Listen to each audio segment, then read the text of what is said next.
नमस्ते।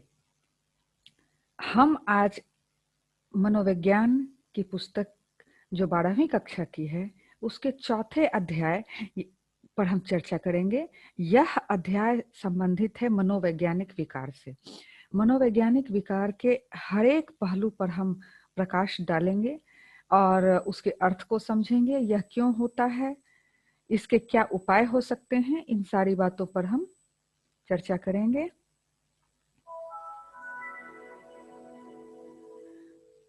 मैं 1 सेकंड लूंगी।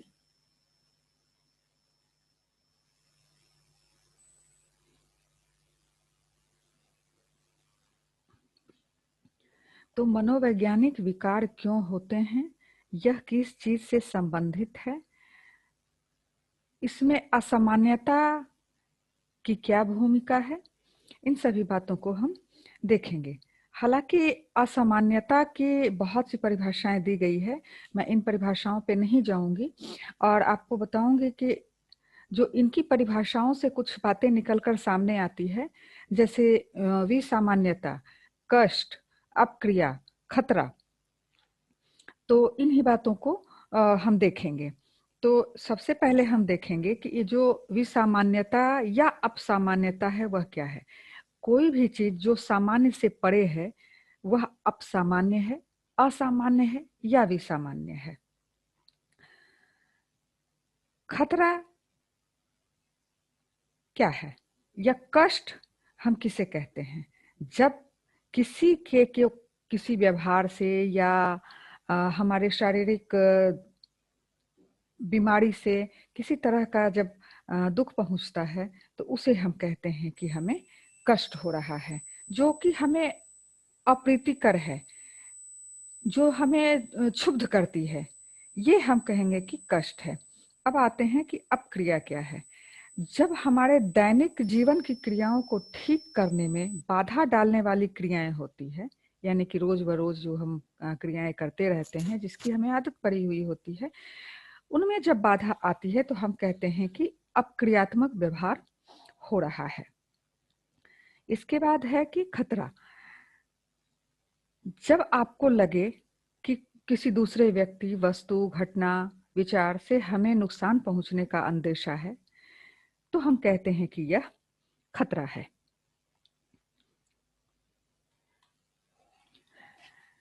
इन्हीं चीजों को हमने आगे भी दर्शाया है। जो सामान्य से परे है, असामान्य व्यवहार वे हैं जो समाज के विचारों से भिन्न हो। यहाँ देखिए कि ये व्यक्ति, इस व्यक्ति का व्यवहार सामान्य है और यह अकेला है, कुछ खो गया है, त्यागा हुआ है, तो यह, इसे हम कह सकते हैं कि इसमें असामान्यता पाई जा रही है। फिर वही कष्ट में अभी जस्ट तुरंत हमने बताया, जो अप्रीतिकर हो, किसी को भी विक्षोभित करने वाला हो, तकलीफ दे हो, तो वो कष्ट है। अपक्रिया, यह दैनिक जीवन की क्रियाओं में बाधा डालती है और व्यक्ति एवं दूसरों के लिए खतरनाक होती है। इसे हम इस तरह से देख सकते हैं कि एक व्यक्ति है,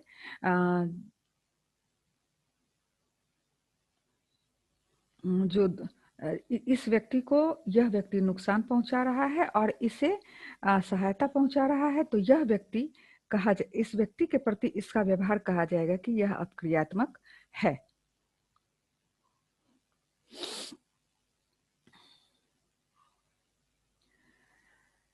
अब हम देखें कि अपसामान्यता के उपागम क्या हैं।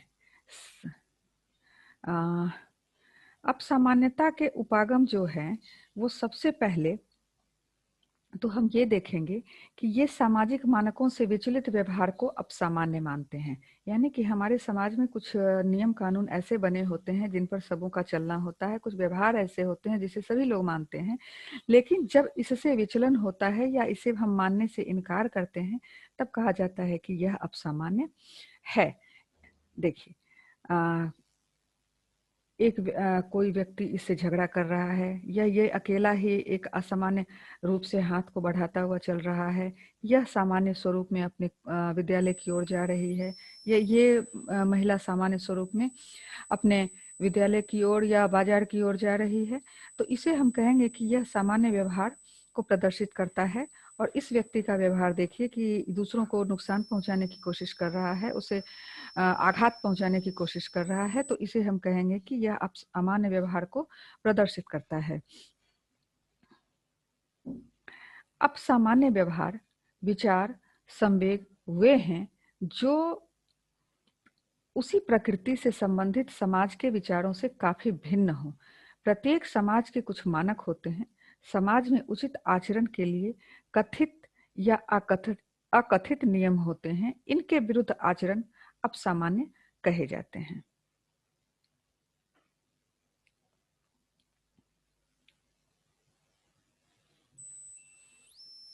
मैं इसे थोड़ा अभी मिनिमाइज कर देती हूँ।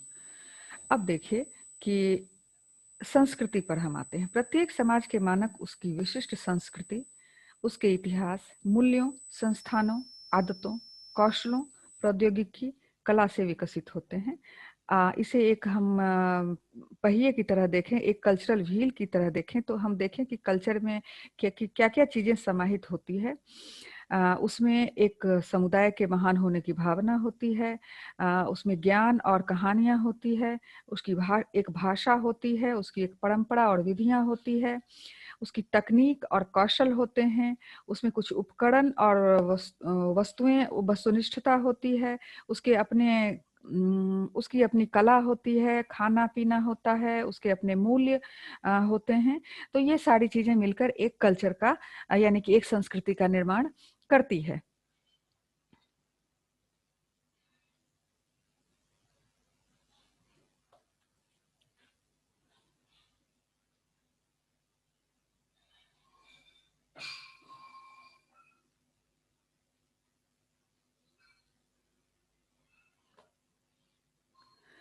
फिर आते हैं दूर अनुकूलक व्यवहार पर। दूर अनुकूलक व्यवहार यानी कि मेल एडेप्टिव बिहेवियर क्या है? यह उपागम व्यक्ति के कल्याण को और कुशल को पोषित करता है। कैसे? अगर हम अच्छे से रहना चाहते हैं तो उसके 7 आयामों को यहाँ प्रदर्शित किया गया है। हमारा मानसिक स्वास्थ्य बढ़िया हो, हमारा सामाजिक समायोजन बढ़िया हो, हम शारीरिक रूप से स्वस्थ हों, सांस्कृतिक रूप से समृद्ध हों, पर्यावरण हमारा हरा भरा रहे, हमारे जो पेशा है या व्यवसाय है वह समृद्ध हो, हम वित्तीय रूप से मजबूत हों। अब सामान्य व्यवहार को जादुई शक्तियों, अलौकिक शक्तियों के कारण घटित व्यवहार पहले माना जाता था और है भी।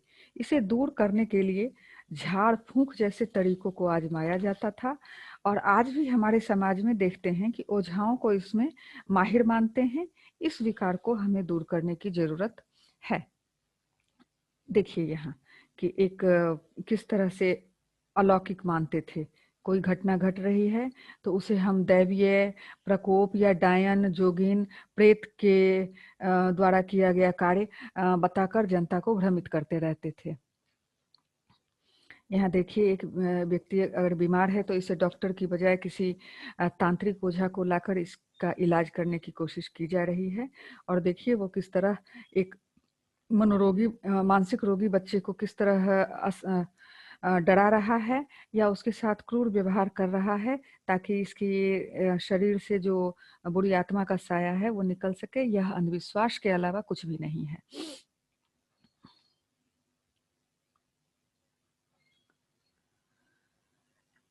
इसके उपागमों में जैविक या आंगिक उपागम जो है, इस उपागम में मानते हैं कि व्यक्ति इसलिए विचित्र व्यवहार करते हैं क्योंकि उसका शरीर और दिमाग सही से काम नहीं करता है। यहाँ हम देखें कि एक यह सामान्य व्यक्ति का मस्तिष्क का आंतरिक पार्श्व चित्र है।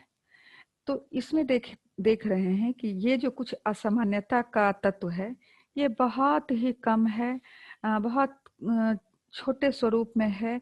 यानी कि यह इसमें असामान्यता का स्वरूप काफी कम है और यह एक सामान्य व्यक्ति का मस्तिष्क का चित्र है जिसे अपने आप पर नियंत्रण है। लेकिन ये जो चित्र है ये एक असामान्य व्यक्ति का चित्र है जहाँ की असामान्यता देखिए किस स्वरूप में इसके मस्तिष्क में धब्बे के रूप में बढ़ती हुई दिख रही है। मनोवैज्ञानिक उपागम। इस दृष्टिकोण के अनुसार मनोवैज्ञानिक समस्याएं व्यक्ति के विचारों, भावनाओं और संसार को देखने के नजरिए में अपर्याप्तता के कारण उत्पन्न होते हैं।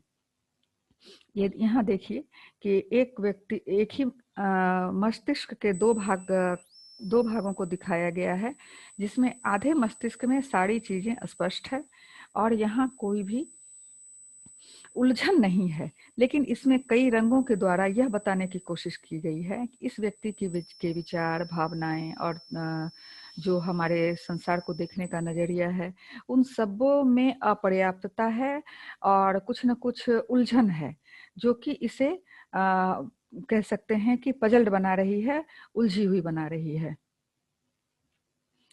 सर्वांगिक उपागम। इसमें बाधित व्यवहार को संवेग और तर्क के बीच द्वंद्व के कारण उत्पन्न माना जाता है। बाधित व्यवहार का मतलब ये हुआ कि कोई भी व्यवहार जब हमें परेशान करता है तो वह बाधित व्यवहार है।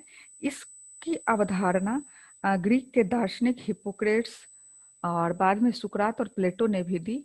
एक व्यक्ति है, यह देखिए इस तरफ से अगर हम देखते हैं तो यह व्यक्ति, उसके अंदर जब कोई विक्षोभ पैदा होता है तो वह इस तरह से उसके मस्तिष्क में प्रक्रियाएं, मान लीजिए हमें क्रोध ही अगर आता है तो हमारे मस्तिष्क में किस तरह से उथल पुथल मचती है और व्यक्ति किस तरह से उसके कारण परेशान होने लगता है। इस चित्र में ये बताया गया है। एक बार फिर से चित्र को देखें, उसके अंदर कई तरह की भावनाएं उभरती है, तो इन भावनाओं के प्रतीक के रूप में व्यक्ति के अंदर व्यक्ति, व्यक्ति के अंदर व्यक्ति को दिखाया गया है।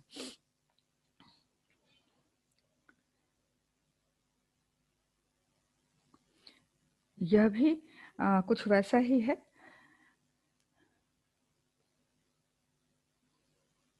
हाँ, ये एक स्लाइड लगता है पीछे चली गई थी। मैं देखती हूँ, फिर से उसे पीछे ले जाऊंगी। मध्य युग में भूत विद्या और अंधविश्वासों ने अब सामान्य व्यवहार के कारणों की व्याख्या करने में महत्व पा लिया था। संत ऑगस्टिन ने भावनाओं, मानसिक कष्टों और द्वंद्वों के बारे में विस्तार से लिखा। इसी ने अब सामान्य व्यवहार के मनोगतिक सिद्धांत की भी व्याख्या की।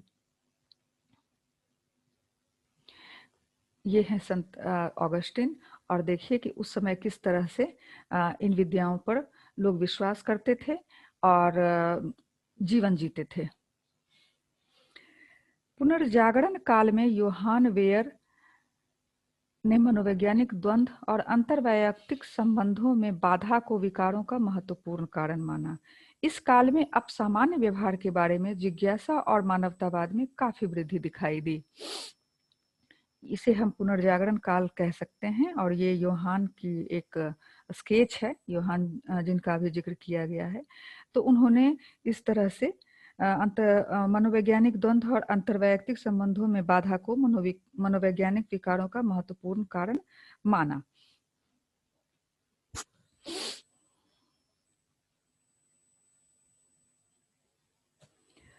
सत्रहवीं और 18वीं सदी को तर्क और प्रबोधन का काल मानते हैं। इसी समय में मनोवैज्ञानिक विकारों के प्रति वैज्ञानिक अभिवृत्ति में वृद्धि के कारण इन विकारों से ग्रसित लोगों के प्रति सहानुभूति की भावना बढ़ी, जिससे सुधार आंदोलनों को बल मिला।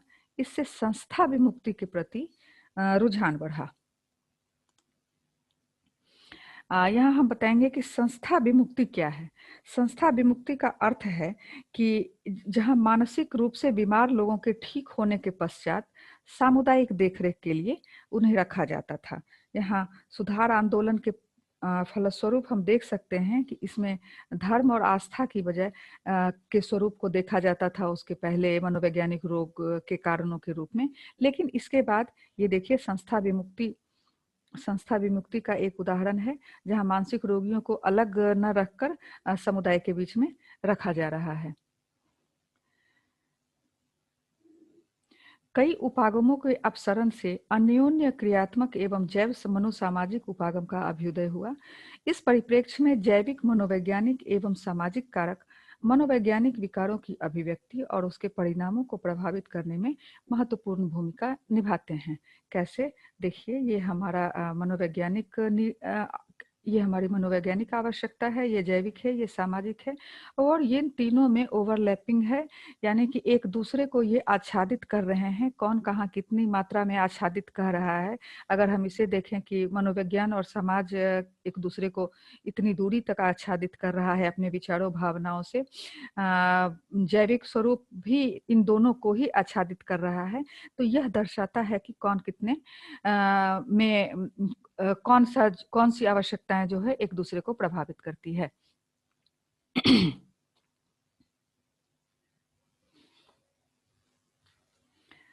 एक स्वरूप और हम देखेंगे सामाजिक अंतःक्रिया के रूप में।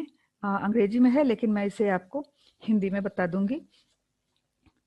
हाल के वर्षों में अन्योन्य क्रियात्मक यानी इंटरनेशनल जैव मनोसामाजिक उपागम की भी चर्चा हुई है। इसमें तीनों कारक अर्थात जैविक, मनोवैज्ञानिक और सामाजिक कारक मनोवैज्ञानिक विकारों की अभिव्यक्ति और उनके परिणामों को प्रभावित करने में महत्वपूर्ण भूमिका निभाते हैं। इस चित्र का यही अर्थ था, पीछे हम बता चुके थे। इसे एक हम इस तरह से भी देख सकते हैं कि अगर एक सामाजिक अंतःक्रिया होती है या अन्योन्य क्रियात्मक जिसे हम बोलते हैं वह होती है, तो उसमें बहुत से लोग मिलकर क्या क्या करते हैं, अपने विचारों को बांटते हैं, शेयर करते हैं, कोलैबोरेशन करते हैं, यानी कि एक जगह दूसरों से अपने सामूहिक रूप से जो लाभ या प्राप्ति की संभावना है उसको देखते हुए हम बंधन बनाते हैं, गठबंधन करते हैं, विचार विमर्श करते हैं। ये एक समुदाय का स्वरूप है।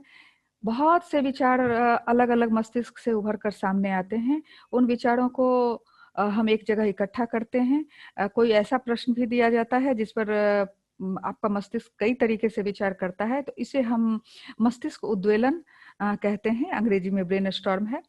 एक दूसरे के साथ क्रिया प्रतिक्रिया करते हैं, दूसरे के विचारों को जानते हैं, अपने विचारों को प्रकट करते हैं, यही अंतःक्रिया है।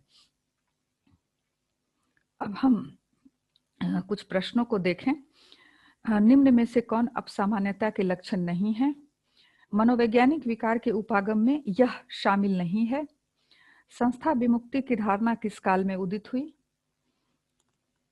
तो ये थी मनोवैज्ञानिक विकार से संबंधित अध्याय का पहला भाग। हम जल्द ही दूसरा भाग लेकर भी अभी आते हैं।